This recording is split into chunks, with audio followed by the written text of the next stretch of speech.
So, how does the nation that was literally born from an anti colonial revolution end up becoming a global empire itself? It's a huge question. In just a handful of years around the turn of the 20th century, the United States completely changed its identity and its place in the world. So, how on earth did that happen? Let's dig in. Okay, I want you to just picture this for a second.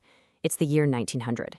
You grab the morning paper, and the headlines, they're just mind boggling. You've got American soldiers fighting a guerrilla war way over in the Philippines.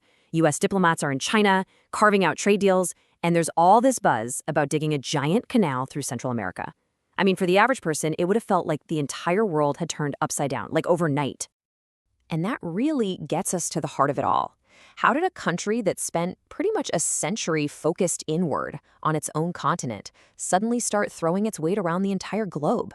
It seems to fly in the face of everything America was founded on. So what was really going on here? I mean, the sheer speed of this whole thing is what just stunned people at the time. For most of its history, the US was this isolated republic always trying to stay out of other people's business. But by 1900, suddenly it was acting a whole lot like those old European empires it used to criticize. To really get to the bottom of this, we have to look at the powerful ideas that were driving the country. And it all kicks off with an idea that had been around for decades, but it was about to get a major global upgrade. Right, manifest destiny. You've probably heard the term. For most of the 1800s, this was the core belief that Americans were, well, destined to spread their values all the way across North America. It was a continental dream. The goal was to fill the map from the Atlantic to the Pacific. But the borders of that map were about to get a whole lot bigger. Because by the end of the century, that exact same energy, that same drive to expand, it turned outward, across the oceans. This was the era of new imperialism. And look, this was a global thing. All the European powers were scrambling for colonies. But Americans put their own special spin on it, justifying it with this unique mix of high-minded ideals and, let's be honest, pure self-interest. So what was really pushing all this? Well, it basically boils down to these three things. First, you've got the economy. American factories were making so much stuff, they were desperate for new places to sell it all. Then there's the military angle. Guys like Alfred Thayer Mahan argued that if you want to be a great power, you need a great navy, and that navy needs bases all over the world. But maybe the most powerful and, frankly, the most troubling driver was this idea of a civilizing mission, a belief that America had a duty to go out and uplift and govern other so-called lesser peoples. And look, these weren't just theories being kicked around in stuffy government offices. No. These ideas directly fueled a series of fast, decisive actions that built an American empire in what felt like the blink of an eye. Just look at this timeline. The pace is absolutely incredible. In 1898, the U.S. wins the Spanish-American War, and almost as a side effect, it suddenly owns Puerto Rico, Guam, and the Philippines. The very next year, it's flexing its muscles in Asia with the open door notes. In literally just a couple of years, the U.S. goes from being a republic to being an empire. But you better believe this dramatic new role on the world stage was not a settled issue back home. Not at all. In fact, it sparked one of the most fiery and fundamental debates in American history about what the country should even be. And this really shows you the two sides of the coin.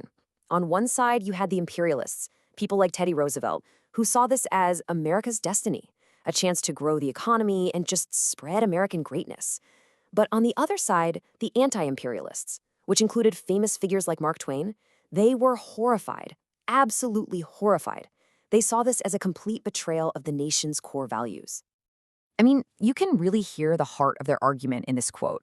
For them, ruling over people in the Philippines or Puerto Rico without their permission, that was the exact same kind of tyranny that the American colonists fought a revolution to get away from. How could a republic founded on liberty for all suddenly become a colonial master? It just didn't compute. But despite all this passionate opposition, the imperialists, they won. They carried the day. And so, in the first few years of the 20th century, a trio of powerful presidents would take this new imperial vision and bake it into official U.S. foreign policy. And what's so fascinating is how each of these presidents put their own personal spin on it, but the end goal was always the same: American influence. First, you've got Teddy Roosevelt, who famously said to speak softly and carry a big stick. And for him, that big stick was the U.S. Navy. Then his successor, Taft, he preferred using Wall Street instead of warships, pushing American money abroad in what got called dollar diplomacy. And then you get Woodrow Wilson, who framed American power as this moral crusade, a mission to make the world safe for democracy, a justification that, let's be real, we still hear today. So, when you add it all up, the effect of these policies was this massive shift in the American mindset. By the time World War I exploded in Europe, the United States was no longer happy to just sit on the sidelines and watch. It now saw itself as a major global player, with the power and, as some argued, the responsibility to shape world events. Now, it's really easy to look at all this and think, okay, that's ancient history, it's just stuff for textbooks. But the decisions made over a century ago cast this incredibly long shadow that honestly shapes the debates we're having about America's place in the world right this very minute. You really can't understand modern America without understanding this era. It set the whole stage for America's entry into World War I and really forged this identity of the US as a global superpower. And just think about it. Every single debate we have today about whether to intervene in a foreign country, about balancing our economic interests versus our democratic ideals, the roots of all of that are right here. This is where that argument was born. Which brings us back to the big lingering question of this whole period. When those Americans pushed their country out onto the world stage, what was really driving them? Were they building an empire for power? Were they trying to spread an ideal of freedom? Or were they just chasing profits? Or, as it so often is with history, was it just a complicated, messy, and very human mix of all three?